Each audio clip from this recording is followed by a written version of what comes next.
Hello, Math 159 Statcrunch Lab 4. In this video, I'm going to show you how to summarize quantitative data, not as a histogram anymore or frequency distribution, but using other graphs. So if you look at your Chapter 2 demo data at the underneath in the bottom of the demo data, you see another worksheet. If you click on it, it will show other data sets. Now, this data set, of course, can be summarized by frequency distribution and histogram, but there are often other graphs that you can summarize them with. So I'm going to show you. So first of all, I'm going to show you how to do it by Statcrunch. So first of all, copy them on to Statcrunch by Ctrl-V, copy and Ctrl-V. Then for this particular one, because there are like 20 something only, so that it's in a very small range, so it's a good idea to just do a dot plot. So instead of put them into classes, just to do a dot plot.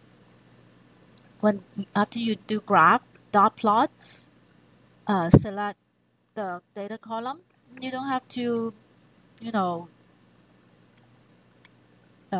select any other thing. So just use any or the default, and then you do compute.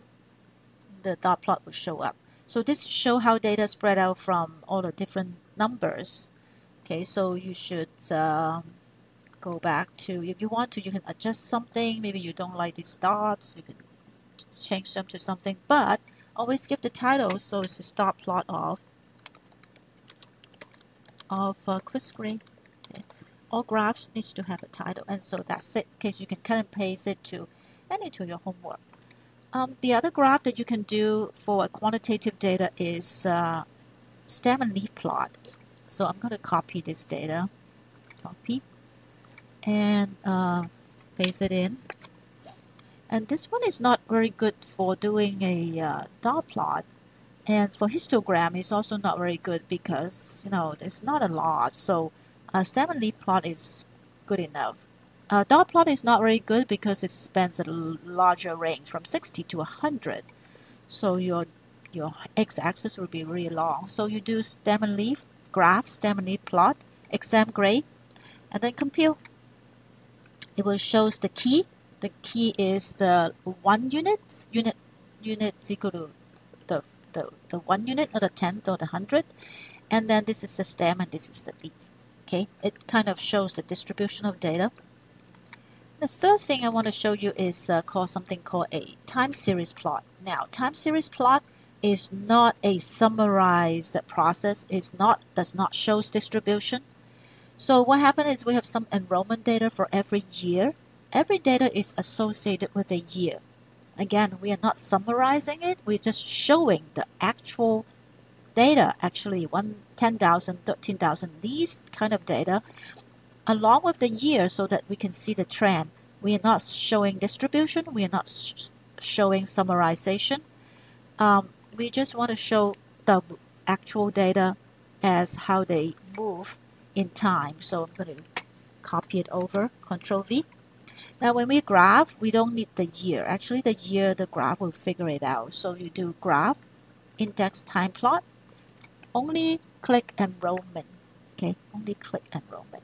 If you want to use the year you can do custom, but because this is year, which is pretty standard, you do time, and you will say year, and it start from year 2000, like what we have, year 2000, and increment is 1 year, so it fits us. If you start from some other year, you just do that. If you start from month, you just change them accordingly, and then you just do compute. Now notice this is a bad graph, right? It seems like the enrollment fluctuates quite a bit, but actually it's not because it starts from 10,000. So what you can do is of course, you have to click this to add a title. So this is time series plot, enrollment time plot, and enrollment time series plot. Okay. And then you can also change the axis, the y-axis. You can say now the chosen minimum was 10,000. You can say I want to start from 0. Change it to 0. Okay. So this would be a little better. The y-axis, you can also say use a thicker label. The size is kind of light, so you can change it to, yeah, doesn't work. Change to, I think you can go back to here to change it. So it's kind of like heavier. The line is heavier. The line is 4. Okay. So be and then to change it back 0. Okay, so it'll be like that. So that's time series plot for data that's related to time. Again, this is not summarizing them, but you can show the upward, downward trend, overall trend, or periodicity. See if there's any periodic up and down.